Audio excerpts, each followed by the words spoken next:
எல்லாரும் ஃபேமிலியா உட்காந்து நைட்டு டின்னர் சாப்பிட்டு இருக்காங்க. அப்ப ஒரு குட்டி பையன் மட்டும் எதுவுமே சாப்பிடாம கோவமா உட்காந்துட்டு இருக்கான். அப்போ அவங்க அம்மா பிளேட்ல சாப்பாடு போட்டு எடுத்துட்டு வந்து அவன் பக்கம் வைக்கிறாங்க. ஆனா அவன் கோவமா அந்த சாப்பாடு பிளேட்டை தள்ளி வச்சிடறான். இவன் இந்த மாதிரி கோவமா இருக்கிறத அங்க இருக்கிற எல்லாருமே வாட்ச் பண்றாங்க. அவங்க அம்மா கோவப்படாம மறுபடியும் அந்த சாப்பாடு பிளேட்டை அவன் பக்கம் வைக்கிறாங்க. அவன் திரும்ப திரும்ப தள்ளி வச்சிடறான். அவங்க அம்மாவும் எதுவுமே பேசாம அவங்க கிட்ட இருக்கிற சாப்பாடு பிளேட்டை வாங்கி எடுத்துட்டு போய் வேற இடத்துல வச்சிடறாங்க.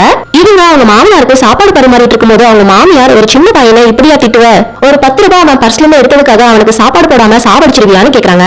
உடனே அவங்க உட்காந்து சாப்பிட்டுட்டு இருக்கிறவங்க எல்லாருமே, அப்படி என்ன அவன் பண்ணிட்டான், 10 ரூபாய் அவன் பர்ஸ்ல இருந்து தானே எடுத்தான், வேற யாராவது சொந்தக்காரங்க பர்ஸ்ல இருந்து எடுத்தானா, அது என்ன உங்க அப்பா வீட்டு காசா அப்படின்ற மாதிரி பேசுறாங்க. அப்ப அந்த பையனோட அப்பாவும், அவன் என் பர்ஸ்ல இருந்து தான் காசு எடுத்தான், அது அவங்க அப்பாவோட காசு, உங்க அப்பாவோட காசு இல்லைன்னு சொல்றாரு. உடனே அவங்க மாமியாரும், ஒரு ஒழுக்கமான குடும்பத்துல இருந்தே வரல, அவளோட பேரண்ட்ஸும் அவளுக்கு குழந்தைங்க கிட்ட எப்படி நடக்கணும்னு சொல்லி கொடுக்கல அப்படின்னு சொல்லி திட்டிட்டு இருக்காங்க. இவங்க அந்த குட்டி பையன் கிட்ட, உங்க அம்மா ரொம்ப மோசமா நடந்துக்கிறா, நீ அதெல்லாம் பத்தி ஃபீல் பண்ணாத, இந்த சாப்பாடு நீ சாப்பிடுன்னு சொல்லிட்டு கொடுக்குறாங்க. அப்ப அவங்க மாமனாரு, எல்லாரும் உங்களோட பிளேட்ல இருக்கிற சாப்பாடை ஃபர்ஸ்ட் சாப்பிடுறீங்களா, யாரும் அவனுக்கு சாப்பாடு தர தேவையில்ல, அவன் 10 ரூபாய் எடுக்கல, 10 ரூபாய் திருடி இருக்கான்னு சொல்றாங்க. இன்னைக்கு அவன் திருடி இருக்கானா, நாளைக்கு அவன் என்ன பண்ணுவான்ட்டு யாருக்கு தெரியும், நான் அவனோட அம்மாவா இருந்தா கண்டிப்பா 2 நாளைக்கு அவனுக்கு சாப்பாடே கொடுத்திருக்க மாட்டேன்னு சொல்றாரு. இவர் மட்டும்தான் அவங்க மருமகளுக்கு சப்போர்ட்டிவா பேசுறாங்க. அவங்களையும் கூப்பிட்டு, நீ பண்ணது கரெக்ட் தான், ஃபீல் பண்ணாதன்னு சொல்றாங்க. அந்த குட்டி பையனையும் எடுத்து சாப்பிடுன்னு சொல்றாங்க. அவனும் எடுத்து சாப்பிடுறான். நீங்க ஒரு அம்மாவா இருந்து உங்க பசங்க இந்த மாதிரி பண்ணாங்களா, நீங்க என்ன பண்ணிருப்பீங்கன்னு கமெண்ட்ல சொல்லுங்க.